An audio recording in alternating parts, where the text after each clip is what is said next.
Assalamualaikum warahmatullahi wabarakatuh. Nama saya Agista Novaldi Rubi, jurusan Ilmu Politik A, semester 5, angkatan tahun 2018. NIM 118804007.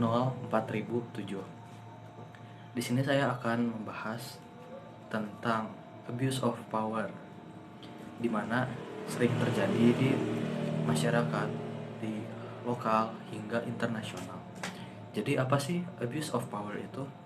Abuse of power atau penyalahgunaan ini terjadi jika seseorang yang mempunyai kedudukan ataupun kekuasaan melakukan tindakan yang semena-mena, di mana tindakan tersebut menguntungkan diri pribadi dan menguntungkan kelompoknya. Di satu sisi lain, abuse of power ini juga merugikan orang banyak. Tentunya abuse of power ini merupakan tindakan yang melanggar hukum. Nah, ada beberapa banyak contoh kasus abuse of power. Salah satunya yang akan saya angkat mungkin dari Amerika Serikat, di mana Presiden ke-45 Donald J. Trump dituduh melakukan penyalahgunaan kekuasaan sebagai presiden. Nah, abuse of power atau penyalahgunaan kekuasaan di Amerika Serikat ini sering disebut dengan pemakzulan. Nah, apa sih pemakzulan itu? Jadi pemakzulan ini di dalam bahasa Amerika Serikat ini atau bahasa Inggris bisa disebut dengan impeachment, di mana pemakzulan ini adalah suatu tindakan atau penjatuhan gugatan oleh sebuah badan legislatif yang resmi di Amerika Serikat, khususnya untuk menindak seorang pejabat tinggi, contohnya Presiden Donald Trump atau kepala pemerintahan lainnya. Nah, itu yang dimaksud dengan pemakzulan. Nah, jadi ada 3 tahap atau 3 alasan mengapa seorang petinggi atau presiden bisa dimakzulkan. Yang pertama itu adalah penghinaan atau pengkhianatan negara terhadap negara. Seseorang bisa dimakzulkan, khususnya petinggi di suatu pemerintahan, jika mereka mengkhianati negaranya. Lalu yang kedua itu ada melakukan tindakan suap menyuap, entah itu untuk kepentingan pribadi ataupun kepentingan kelompoknya. Dan yang ketiga ada yang bisa dimaksud pemakzulan ini ketika seorang pemerintahan atau seorang petinggi pemerintah melakukan hal-hal yang melanggar hukum. Nah, jadi kenapa Donald Trump ini dimakzulkan? Ada laporan bahwa dari Partai Demokrat khususnya, bahwa Presiden Donald Trump ini melakukan tekanan terhadap Presiden Ukraina, yaitu Volodymyr Zelensky. Ya, seperti yang kita ketahui bahwa negara Amerika Serikat ini seringkali mencampuri urusan internal dari negara-negara lain, dikarenakan mungkin Amerika adalah negara adidaya yang besar. Nah, jadi tuntutan bahwa Trump melakukan abuse of power, di mana dia menekan Presiden Volodymyr Zelensky untuk melakukan investigasi ataupun mencari keburukan terhadap Joe Biden, yaitu lawan politiknya Donald Trump. Mengapa demikian? Jadi Joe Biden ini memiliki anak pengusaha gas di Ukraina, dan mereka memiliki hubungan yang sangat dekat dengan Presiden Ukraina. Di situ Donald Trump meminta agar keluarga dari Presiden Ukraina ini membuat laporan ataupun mencari keburukan dari keluarga Biden. Nah, hal ini membuat Partai Demokrat sangat tidak suka akan langkah-langkah yang dipakai oleh Donald Trump dari Partai Republik untuk menjatuhkan Biden. Nah, dari situlah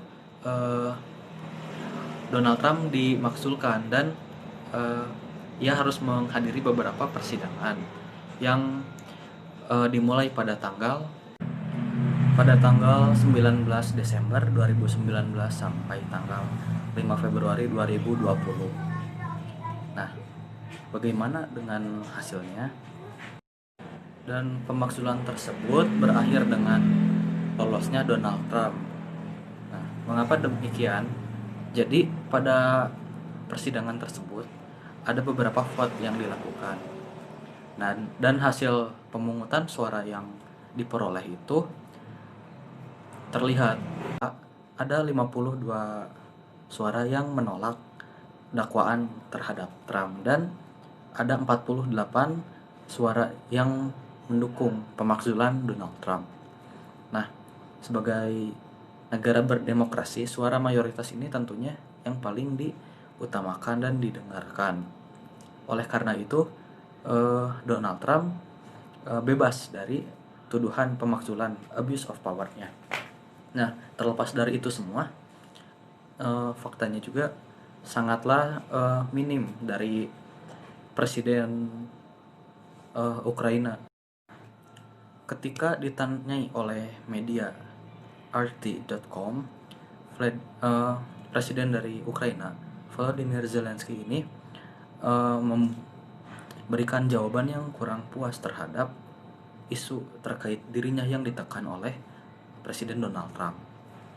Dalam wawancaranya juga, ia mengatakan bahwa dia ini telah gerah dan masyarakat Ukraina juga sudah sangat lelah dengan dugaan skandal tersebut. Dan dikutip dari RT.com pada hari Rabu 20 November 2019 bahwa Presiden Ukraina ini terlihat terasa terganggu ketika ditanyai oleh para wartawan CNN. Jadi CNN menanyakan kepada Presiden Ukraina itu seperti ini, apakah dia akan melakukan sebuah investigasi atas klaim bahwa mantan wakil presiden Amerika Serikat yaitu Joe Biden yang kini menjadi presiden ke-46 Amerika Serikat telah menekan seorang jaksa penuntut di Ukraina agar upaya pembuktian sebuah kasus korupsi di Burisma, atau Burisma ini perusahaan gas Ukraina, di mana putra Biden yang bernama Hunter pernah duduk sebagai dewan direksi. Nah, dan apakah Presiden Trump menawarkan kepada Presiden Zelensky sebuah bantuan militer sebagai imbalan atas dilakukannya investigasi terhadap keluarga Biden? Nah, dan untuk kasus Donald Trump ini seperti yang saya sebutkan tadi, bahwa proses pemakzulan Donald Trump ini bisa jadi suatu drama politik yang dapat mengangkat dua nama besar, yaitu Joe Biden dan juga Donald Trump. Walaupun Joe Biden tidak secara spesifik melaporkan Donald Trump, namun Partai Demokrat yang mendukung Joe Biden ini melaporkan Donald Trump. Dan juga jika tuduhan itu benar, Joe Biden tentunya akan mendukung kepentingan partainya. Lalu apa solusi agar pemerintah di Indonesia ini tidak sampai melakukan abuse of power dari tingkat yang kecil maupun sampai tingkat yang besar? Lalu apa saja sih cara-cara yang bisa kita lakukan untuk meminimalisir atau mencegah kegiatan abuse of power? Yang pertama, menciptakan pendidikan anti korupsi. Nah, hal itu bisa ditanamkan agar kelak para pemegang atau penyelenggara pemimpin pemerintah ini dapat melaksanakan tugas-tugasnya dengan baik dan bersih. Lalu yang kedua, eksistensi para aktivis. Tentunya kritik akan sangat diperlukan agar membangun sebuah pemerintahan yang lebih baik lagi. Lalu mungkin yang ketiga, peran aktif kita sebagai masyarakat dan juga eh, mahasiswa sebagai agent of change, dan juga para elemen masyarakat agar selalu mengawasi dan mengkontrol bagaimana kinerja pemerintah tersebut. Mungkin masih banyak kekurangan dan kesalahan yang saya lakukan. Untuk itu saya uh, mau meminta maaf uh, atas kekurangannya, dan saya mohon untuk kritik dan sarannya agar uh, kedepannya saya bisa melakukan analisa lebih baik lagi. Terima kasih untuk para viewers yang bersedia mendengarkan podcast saya ini. Saya ucapkan terima kasih banyak. Wassalamualaikum warahmatullahi wabarakatuh.